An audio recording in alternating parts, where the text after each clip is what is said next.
Hello students. So today we will start class 11 biology chapter 22 chemical coordination and integration है ना।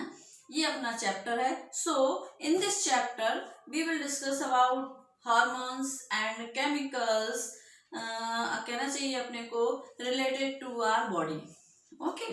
So because students ये chapter hormone से related है ना. तो ये ऑल ग्लैंड्स या ऑर्गन से रिलेटेड है. कौन? हार्मोन्स. इनके फंक्शन क्या है, किस अमाउंट में प्रोड्यूस होते हैं, है ना, और बॉडी के किस पार्ट में ये अपना फंक्शन परफॉर्म करते हैं. ये ऑल थिंग्स अपने को आज इस चैप्टर में डिस्कस करनी है. Okay. So students, in human beings अपन देखें, जैसे फॉर एग्जांपल आर बॉडी में न्यूरॉन प्रेजेंट्स हैं. अपन ने लास्ट चैप्टर में पढ़ा था न्यूरॉन का पूरा, है ना, which is help in any external factors, means stimulus जो होता है के लिए रेस्पॉन्स करने में. सेम वैसे ही हार्मोन्स हैं, ये भी केमिकल्स हैं which are in trace amount in कहना चाहिए अपने को ब्लड में रिलीज होने वाले केमिकल्स हैं. It is called hormones. अब यदि अपन डेफिनेशन देखें इसकी, तो डेफिनेशन ऑफ हार्मोन्स अपन क्या कह सकते हैं इसको प्रॉपर उसमें, दीज आर द केमिकल्स और non nutritive chemicals which are released in the trace amount in the blood stream. Now hormones कैसे एक्ट करते हैं, how many types of hormones and which organs या ग्लैंड से produced होते हैं these hormones, है ना. तो we know that our body में टू टाइप्स की ग्लैंड प्रेजेंट होती हैं. आप लोग 10th क्लास से ये चीज पढ़ते आ रहे हैं कि टू टाइप्स की ग्लैंड प्रेजेंट होती हैं अपनी बॉडी में. आपको याद होगा जब मैंने आपको चैप्टर 16 यहाँ पर डिस्कस किया था, तब मैंने आपको बताया था एक पेंक्रियाज ग्लैंड का अपन ने नाम लिया था उस टाइम पर, है ना. तो वो एक्सोक्राइन और एंडोक्राइन दोनों की तरह वर्क करती है ना. इट मीन्स क्या हुआ, अपनी बॉडी में टू टाइप्स की ग्लैंड प्रेजेंट होती हैं. कौन कौन सी? Endocrine and exocrine. नाउ इनमें डिफरेंस क्या है आपने को देखना है. ये है तो सबसे फर्स्ट आता है अपना एंडोक्राइन ग्लैंड्स. एंडोक्राइन ग्लैंड्स क्या करती हैं, हार्मोन्स को प्रोड्यूस करती हैं. सबसे फर्स्ट. सेकंड, डक्टलेस होती हैं. Third, site of release and site of action इसमें डिफरेंस मतलब डिफरेंट होता है, अपन ऐसा कह सकते हैं ना. ध्यान से सुनना आप, मेरी दोनों में डिफरेंस बता रही हूँ मैं आपको, एक्सोक्राइन और एंडोक्राइन में. एंडोक्राइन कैसी होती है, ये हार्मोन को प्रोड्यूस करती हैं. अब अपन साथ में कंपैरेटिव में देखें तो एक्सोक्राइन जो होती हैं वो क्या करती हैं, एंजाइम को प्रोड्यूस करती हैं. ठीक है ना. एंडोक्राइन डक्टलेस होती हैं. एक्सोक्राइन कैसी होती है, इनमें डक्ट प्रेजेंट होती है. ओके. नेक्स्ट अपन पॉइंट ले इसमें डिफरेंस देखेंगे दोनों में. तो जो एंडोक्राइन है वो इनमें site of release and site of action, मतलब कि जहां से ये रिलीज हो रही है. जैसे मैंने कहा कि हाइपोथैलेमस का एग्जांपल ले लेते हैं अपन. हाइपोथैलेमस से ग्लैंड से जो भी हार्मोन्स रिलीज हो रहे हैं, तो थोड़ा ऐसा नहीं है ना कि वो हाइपोथैलेमस को ही बेनिफिट दे रहे हैं या हाइपोथैलेमस के लिए ही वर्क कर रहे हैं, वो ऐसा नहीं होता ना. होता क्या है कि रिलीज तो वो हाइपोथैलेमस से हो रहे हैं, और वो किस ऑर्गन के लिए हो रहे हैं, है ना, बॉडी के किस पार्ट के लिए हो रहे हैं, तो वो साइट ऑफ एक्शन भी इनका डिफरेंट हो जाता है. मीन्स वो हाइपोथैलेमस से तो रिलीज हुआ, बट वो हो सकता है यूट्रस में उसका फंक्शन परफॉर्म कर रहा हो अपना, है ना. तो साइट उसकी क्या हो गई, यूट्रस हो गई है. तो ये अपना इसमें release, site of release and site of action different होता है किसमें, एंडोक्राइन में. और यदि एक्सोक्राइन की अपन बात करें तो एक्सोक्राइन में साइट ऑफ एक्शन और साइट ऑफ रिलीज और साइट ऑफ एक्शन सेम होते हैं. क्यों?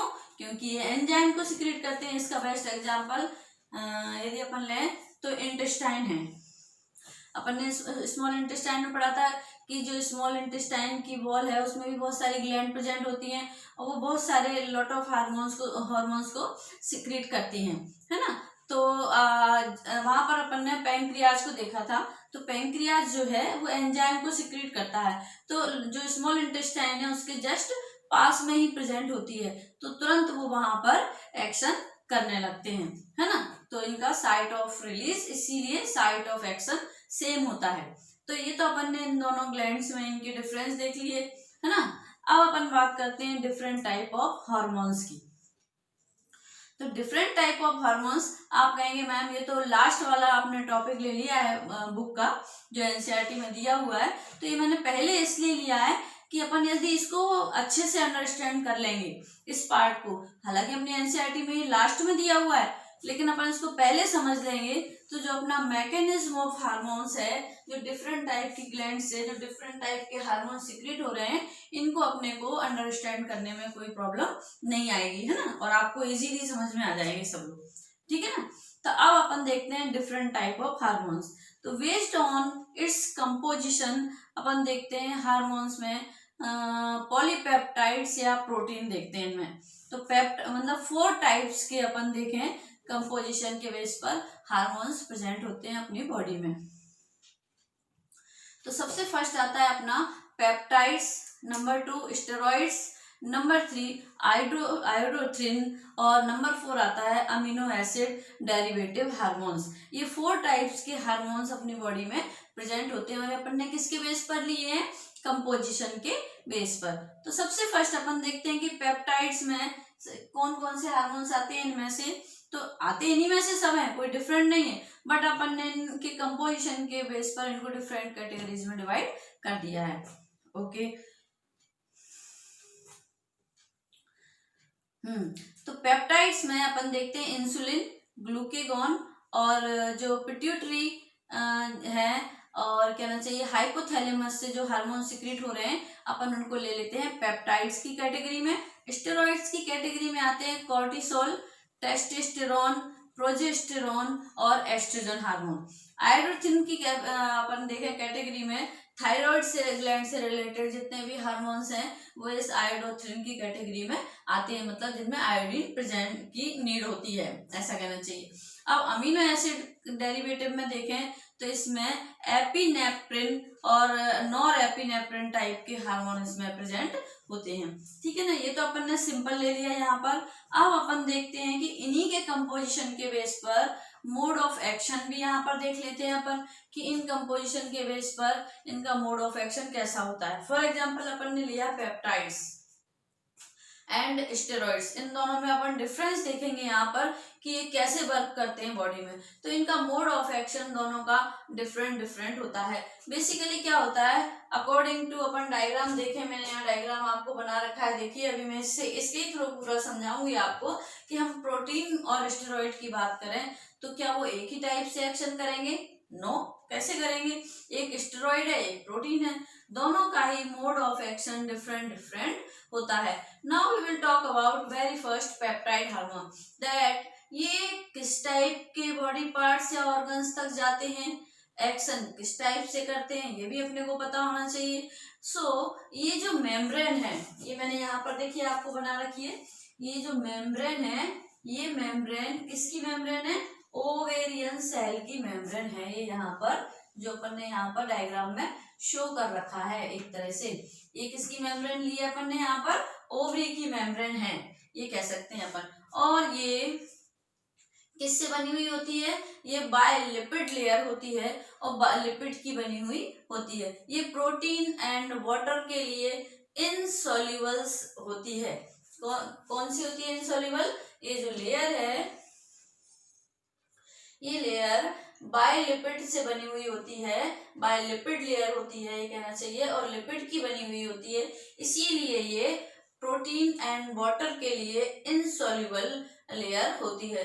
जैसे हार्मोन अपन ने लिया है FSH, विच इज कैसा है अपन पहले देख चुके हैं, ये कैसा हार्मोन है, FSH hormone, follicle stimulating hormone.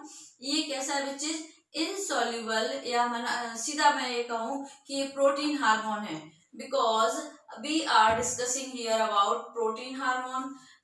अपन कहें कि ये मैंने आपको बताया था कि ये प्रोटीन के लिए इनसॉल्युबल होती है ना, लिपिड की जो लेयर है, तो डायरेक्टली ये मेम्ब्रेन को क्रॉस नहीं करेगी, है ना। यहाँ पर एफएसएच हार्मोन है तो ये डायरेक्टली क्या है, उस किसको क्रॉस नहीं करेगी, इस मेम्ब्रेन को डायरेक्टली क्रॉस नहीं करेंगे हार्मोन। इनको किसी ना किसी मीडिएटर की नीड होगी।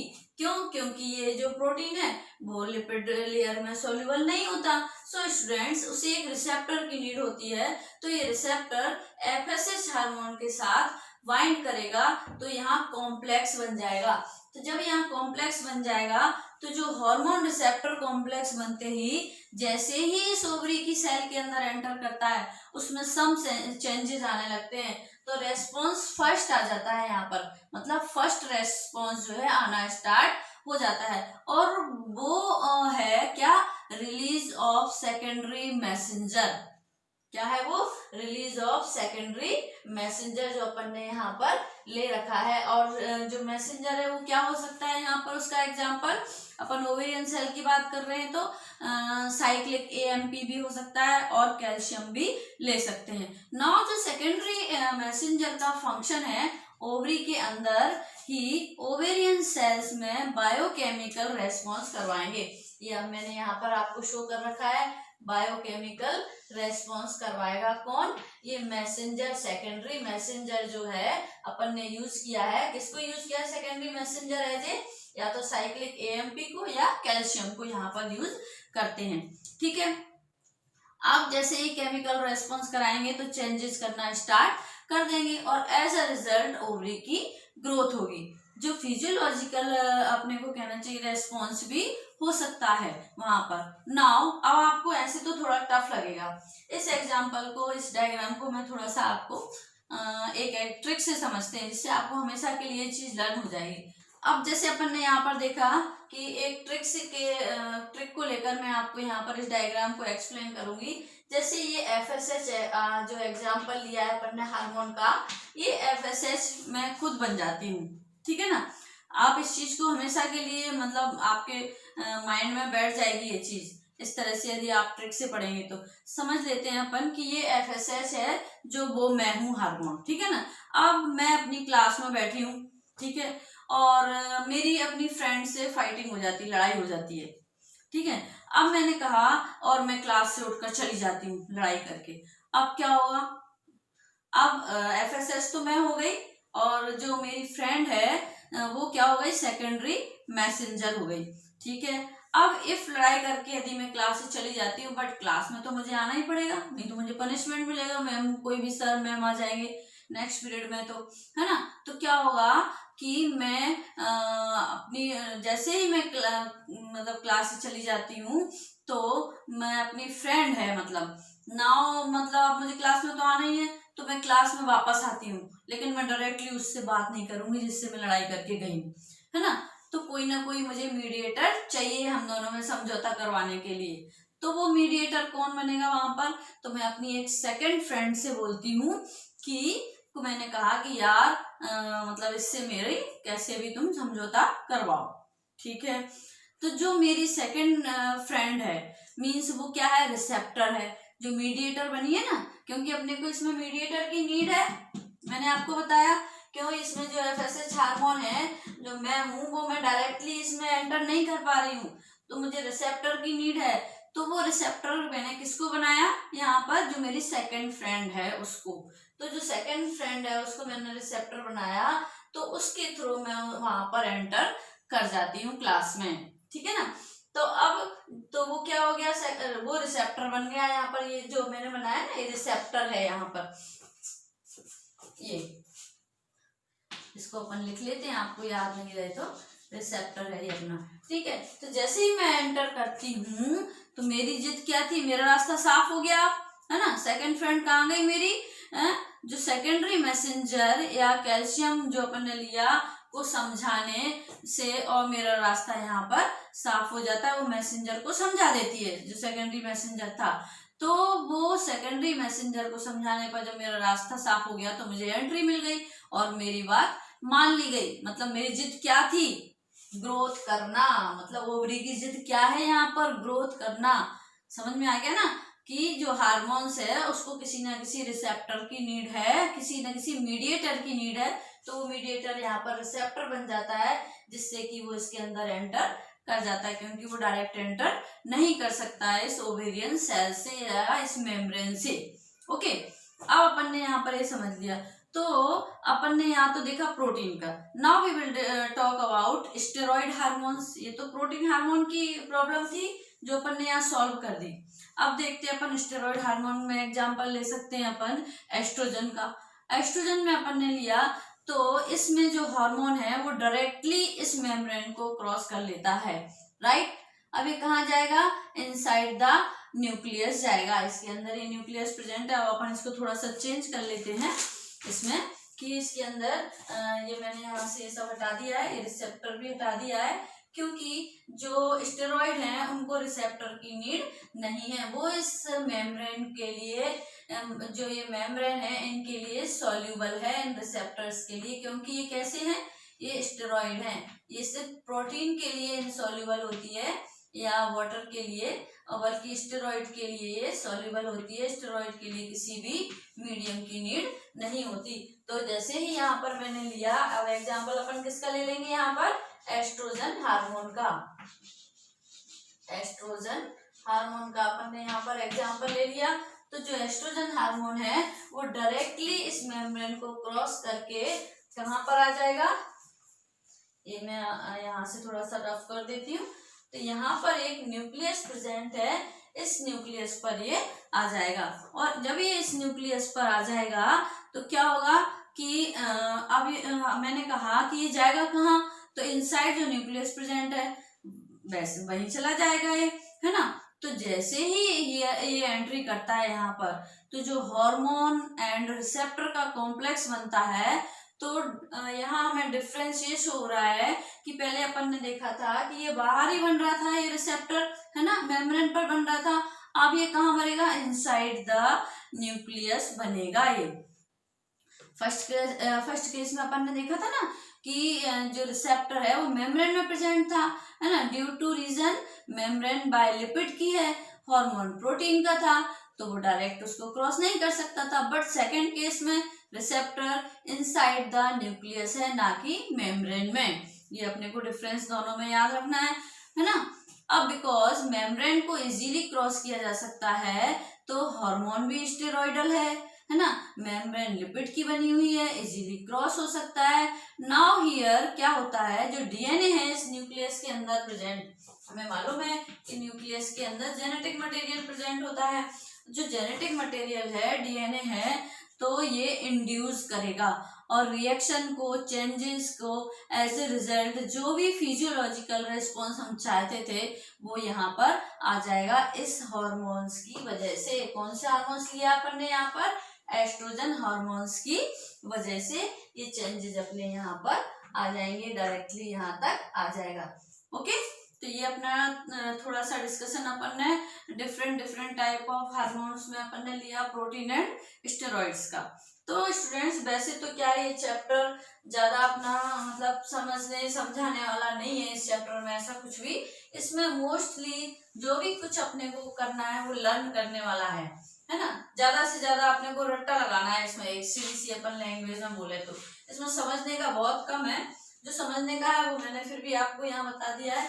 तो अब अपन डायरेक्टली हार्मोन्स पर आ जाते हैं कि अपनी बॉडी में किस किस टाइप की ग्लैंड्स प्रेजेंट्स हैं, उनकी पोजीशन क्या है, उनके हार्मोन्स कौन से सिक्रीट हो रहे हैं, उनके फंक्शन क्या है, और उनकी डेफिशिएंसी या मतलब एक्स्ट्रा क्वांटिटी में यदि वो सिक्रीट हो जाते हैं तो जो है उनसे अपने को क्या डिजीज हो सकती है, क्या कॉजेज अपनी बॉडी में मतलब हो सकते हैं, या क्या रिएक्शन अपनी बॉडी में होता है, ये सब अपन यहाँ पर डिस्कस करेंगे।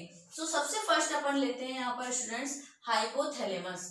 हाइपोथैलेमस ये अपने ब्रेन में प्रेजेंट होती है। अभी मैं आपको एक डायग्राम शो करूंगी यहाँ पर मेल और फीमेल में, और ये पूरी पोजीशन वहां पर मैं आपको शो करूंगी कि कौन सी ग्लैंड अपनी बॉडी के किस पार्ट में शो हो रही है। एक बार अपन ये चार्ट को डिस्कस कर लेते हैं पहले।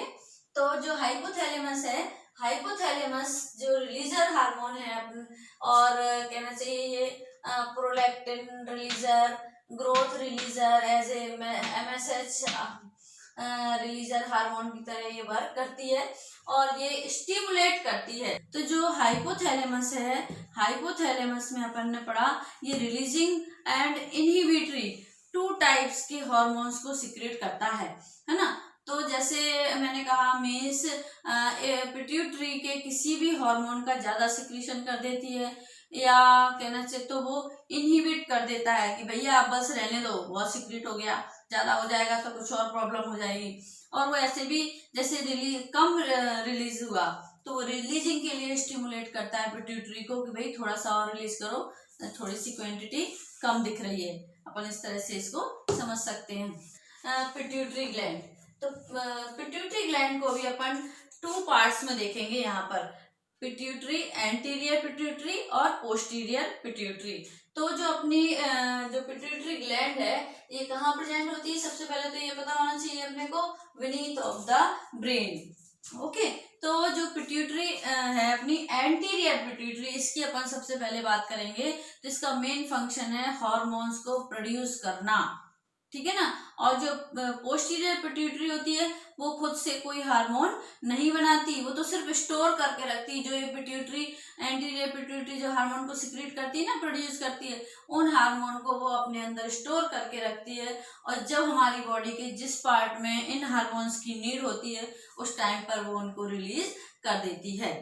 जो अपनी एंटीरियर पिट्यूटरी और पोस्टीरियर पिट्यूटरी, अपन 2 पार्ट में इस पिट्यूटरी ग्लैंड को यहाँ पर अपन डिस्कस करेंगे। तो जो एंटीरियर पिट्यूटरी है उसका मेन फंक्शन होता है हार्मोन्स को प्रोड्यूस करना, मतलब हार्मोन्स बनाने का काम कौन करता है, ये एंटीरियर जो पिट्यूटरी है वो हार्मोन्स बनाने का काम करती है। और जो पोस्टीरियर पिट्यूटरी है वो खुद से कोई हार्मोन कभी नहीं बनाती, बट उनको स्टोर करके रखती है। और बॉडी में जिस टाइम पर इन हार्मोन्स की नीड होती है जिस पार्ट को, वहां वो उस टाइम पर जितनी भी नीड होती है उस क्वांटिटी में वहां पर रिलीज कर देती है।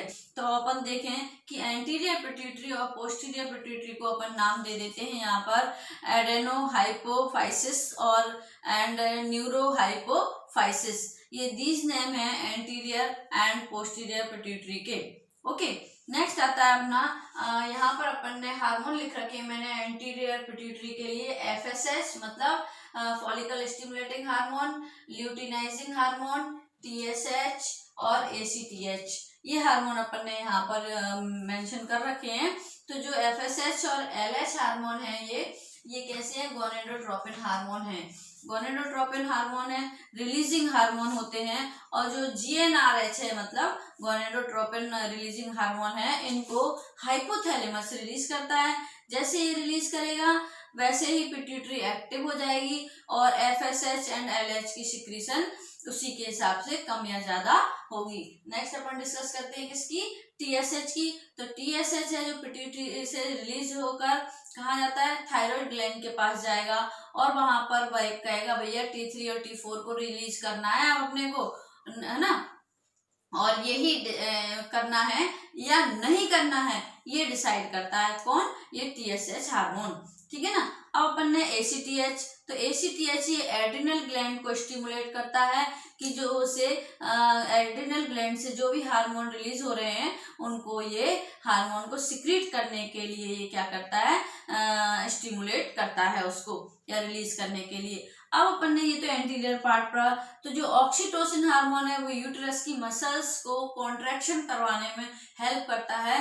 जब डिलीवरी मतलब आफ्टर प्रेगनेंसी, जब डिलीवरी टाइम आ जाता है उस टाइम पर ये जो यूटेरस की मसल्स हैं उनको ये क्या करता है, कॉन्ट्रैक्शन करवाने में हेल्प करता है। अब जो ADH और अपन ने ऑक्सीटोसिन की बात की है, पोस्टीरियर पिट्यूटरी इसको स्टोर करके रखता है और बट स्टिमुलेट करता है कौन, इसको हाइपोथैलेमस इनको स्टिमुलेट करता है। अब एक एक करके अपन यहाँ देखते हैं जो अपन ने बात की है यहाँ पर। जैसे अभी अपन ने एड्रिनल की बात की, तो ये कहाँ प्रेजेंट होती है, on the top of the kidney. आपको ध्यान हो मैंने जब आपको उसका एक्सक्रीशन का चैप्टर पढ़ाया था उस टाइम पर मैंने बताया था कि एक पेयर ऑफ एड्रिनल ग्लैंड्स जो है किडनी के ऊपर प्रेजेंट होती हैं और जो है इनका फंक्शन क्या है, अपन देखें इनसे कौन से हार्मोन सिक्रीट होते हैं एड्रिनल से, ग्लूकोकॉर्टिकॉइड्स मतलब कॉर्टिसोल और एल्डोस्टेरोन हार्मोन इससे सिक्रीट होते हैं। ठीक है ना।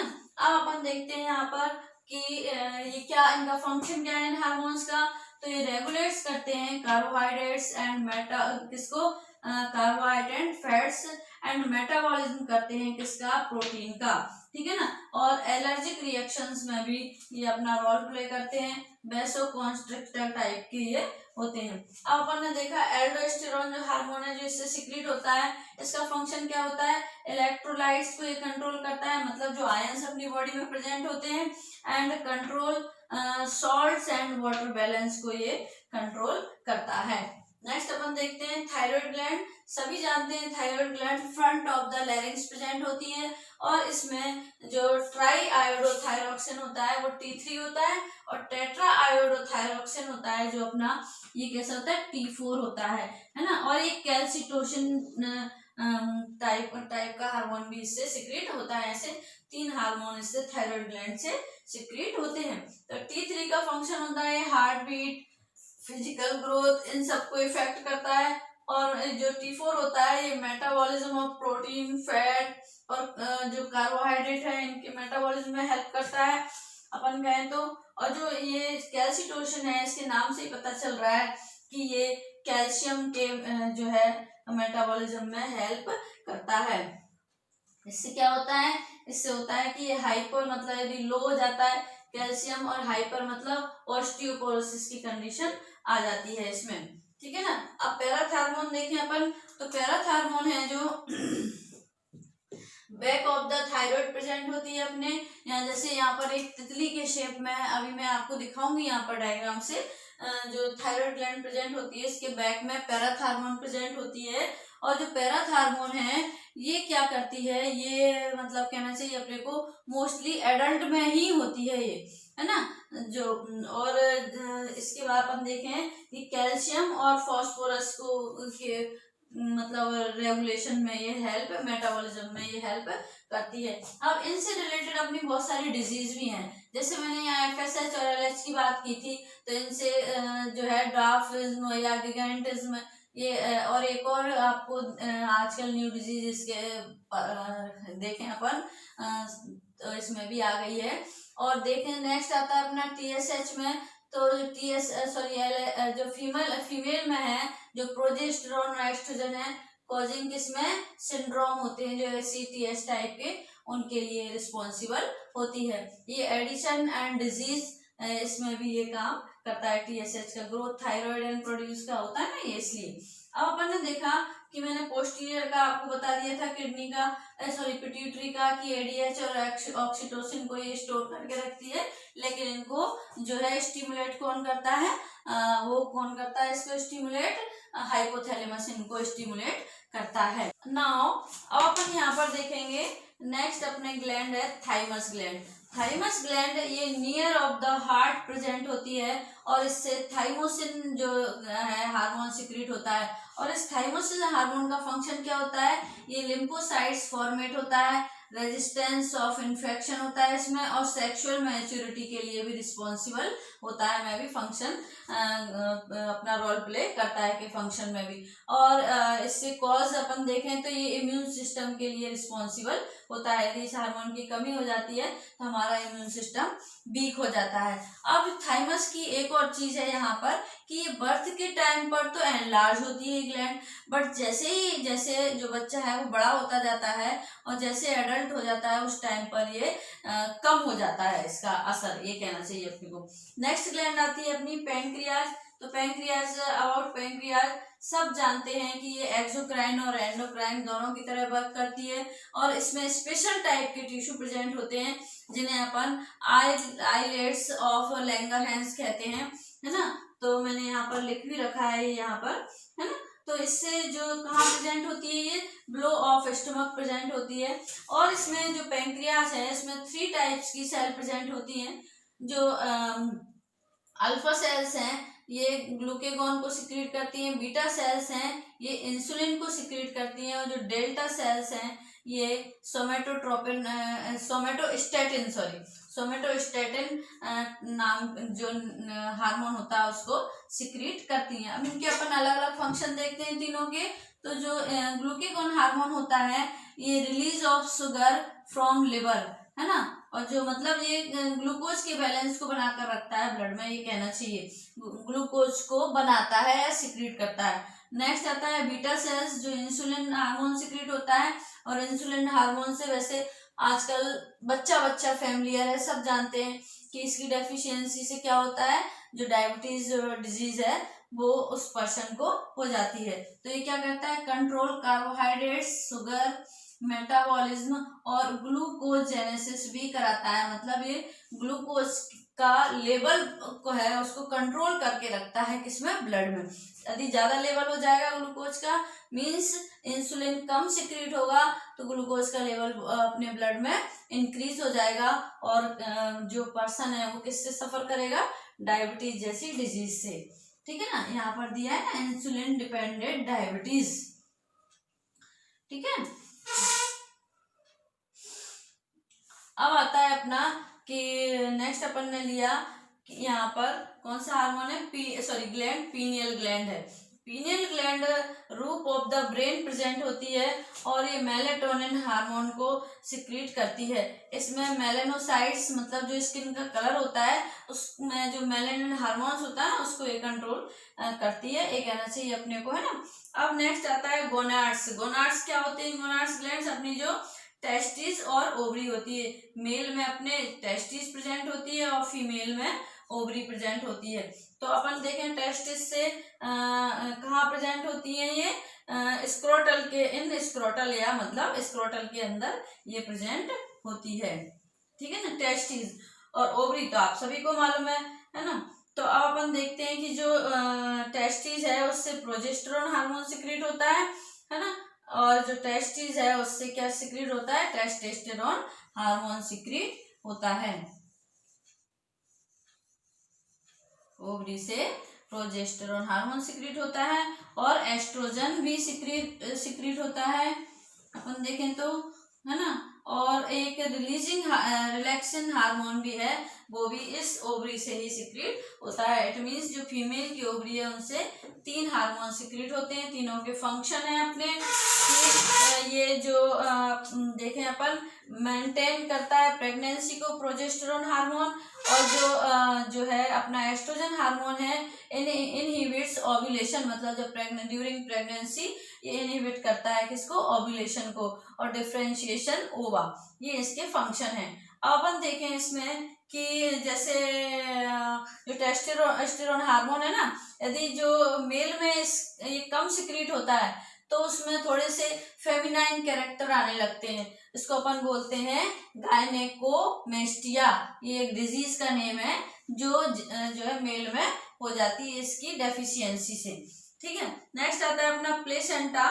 तो प्लेसेंटा में देखें अपन कि जो HCG है, जो क्रोनिक गोनाडोट्रोपिन है, ये हार्मोन सिक्रीट होता है और ये स्टिमुलेट करता है कॉर्पस ल्यूटियम को सिक्रीट करने के लिए, क्या सिक्रीट करने के लिए, इस प्रोजेस्टेरोन हार्मोन को सिक्रीट करने के लिए ये स्टिमुलेट करता है। और भी बच्चों यहाँ पर हार्मोन है, जैसे किडनी है, इनकी मैंने यहाँ इसलिए नहीं लिए हैं ज्यादा कि किडनी में अपन रेनिन वगैरह को डाइजेशन में भी पढ़कर आए हैं, वहां भी अपन इसको देख सकते हैं।